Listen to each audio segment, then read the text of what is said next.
Let's start off with the film, great performance.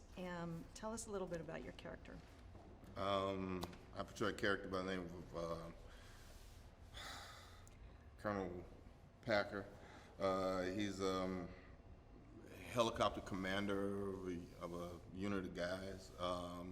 At the end of the Vietnam War, everybody's headed home. His soldiers are going home to their families or to their lives or new jobs, and he's trying to figure out, where he's going to be or what he's going to do. Feeling kind of cheated because they're saying we lost the war. He feels like the war was just abandoned, and he gets an opportunity or a request to take these scientists for some kind of scouting mission, more or less a babysitting job that he figures one last chance for he and his guys to fly together. So they take him to this place, Skull Island, and out of nowhere they get attacked by this giant gorilla, and he loses some men, which sends him into battle mode. So he's pretty much looking at this thing that's declared war on he and his guys, and it's a war that he plans on not losing. So, Kong, what do you think it is about King Kong that keeps people coming back iteration after iteration? What is the fascination, do you think?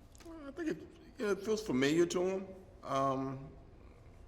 I guess most people at some point in their lives have seen the black and white 1933 version, which is sort of like the first time you had something that was familiar but not familiar. Everybody knows what a gorilla is, but nobody imagined a gorilla that large. I guess for some people, like me when I was a kid, I just assumed when gorillas grew up, they grew up to be that big. So the reality of that is, kind of acceptable for a lot of people in a way, that they can grow that big and climb a building and knock airplanes out of the air. And I guess as a kid, for me, we always imagined, running away from something that big or trying to figure out how to defeat it.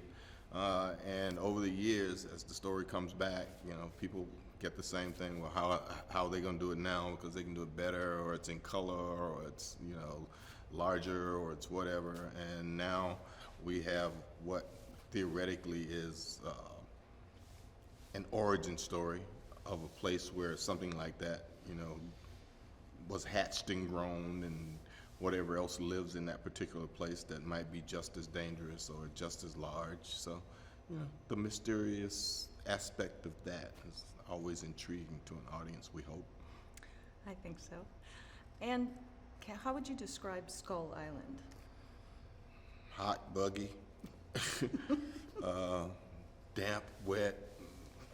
It's got a lot of different kinds of terrains. You can go from tropical rainforest to a bamboo forest to open stretches of grassy plains to really bizarre looking mountainous protrusions coming up out of lakes and oceans and bodies of water. Pretty fantastic.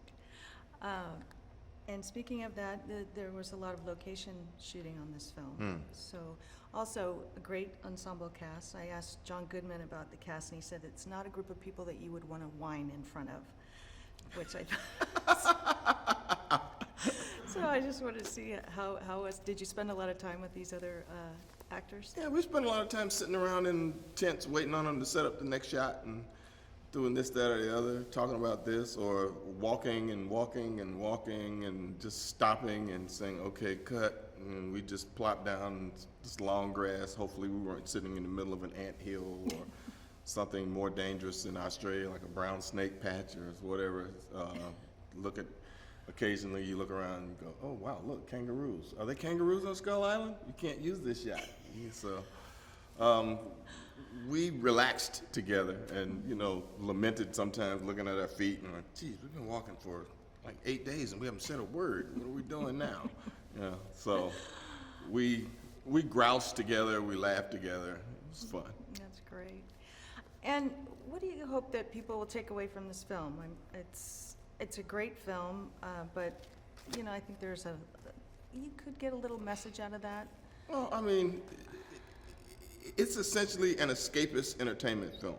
Yeah, there's an environmentalist sort of message there that, there are certain things we shouldn't bother or we should try to preserve. There's we're man and we're intellectually superior to everything out here, but that doesn't mean we have to defeat everything out here to prove our superiority. There's the leave well enough alone message. And I guess there's just the aspect of there still should be films that we can go to that allow us to escape the 24/7 deluge of news, whether it's good, bad, or otherwise, and I think this is one of those kinds of films. I agree. It was awesome. Thank Thank you so much.